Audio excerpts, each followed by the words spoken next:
भाजपचे ज्येष्ठ नेते लालकृष्ण अडवाणींची तब्येत बिघडली। लालकृष्ण अडवाणींना दिल्लीच्या अपोलो हॉस्पिटलमध्ये करण्यात आलं दाखल। मुख्यमंत्री पदाची शपथ घेतल्यानंतर पहिल्यांदाच देवेंद्र फडणवीसांचा उद्या नागपूरचा दौरा। देवेंद्र फडणवीसांच्या स्वागताची नागपुरात जय्यत तयारी। शहरात ठिकठिकाणी फडणवीसांच्या स्वागताचे झळकले बॅनर। काय द्यायचं ते सन्मानाने द्या, नाहीतर मी घरी बसतो। निवडणुकीमध्ये मदतीची गरज असताना वळसे पाटील आणि आढळराव पाटलांनी पाठ फिरवली। दिलीप मोहिते पाटलांनी बोलून दाखवली खंत।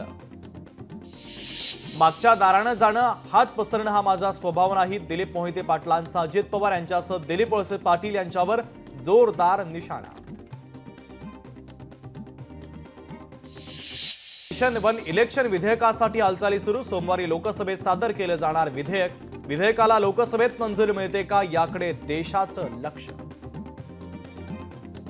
जगातील टॉप 25 श्रीमंत कुटुंबाची यादी जाहीर। वॉलमार्ट चालवणारे वॉल्टन कुटुंब अव्वल, तर भारतातील अंबानी कुटुंब 8व्या क्रमांकावर। देशातील मिस्री कुटुंब 3.5 लाख कोटींच्या संपत्तीसह 23व्या स्थानावर। परभणीत रामदास आठवले यांनी घेतली जिल्हाधिकाऱ्यांची भेट। सविस्तर चौकशी करून आरोपींवर कडक कारवाई करण्याच्या दिल्या सूचना। सोबत निरपराध आंदोलकांवरचे गुन्हे मागे घेण्याची केली विनंती। शिर्डीमध्ये साई भक्तांसाठी सशुल्क पास काढणं झालं सोपं। दर्शन रांगेच्या संकुलात किऑस्क मशीन लावण्यात आल्यामुळे दर्शन पास काढणं सोपं।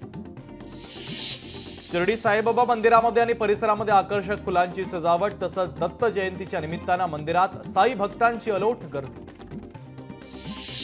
अक्कलकोटच्या स्वामी समर्थ महाराजांच्या मंदिरामध्ये दत्त जयंतीच्या निमित्तानं भाविकांची गर्दी। महाराष्ट्रासह कर्नाटक, आंध्र प्रदेशातून मोठ्या संख्येने भाविक दर्शनासाठी दाखल। पैठण येथील गावातील नाथ मंदिरात एकनाथ महाराजांच्या गुरुपरंपरेचा दत्त जयंती उत्सव सोहळा साजरा। मंदिरात भाविकांची अलोट गर्दी, तर एकनाथ महाराज चरित्र पारायणाचंही आयोजन। अतिवृष्टीसाठी नांदेड जिल्ह्याला मिळाले 812 कोटींचे नुकसान भरपाई, तर बाधित शेतकऱ्यांच्या बँक खात्यात जमा होणार रक्कम।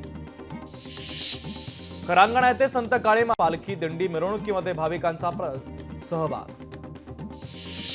संगमनेरमध्ये जय हिंद लोक चळवळीच्या वतीनं 7200 विद्यार्थ्यांसाठी भव्य कला महोत्सवाचं आयोजन। बाळासाहेब थोरातांच्या मार्गदर्शनाखाली 21 ते 24 डिसेंबरच्या काळात क्रीडा संकुल येथे महोत्सवाचं आयोजन।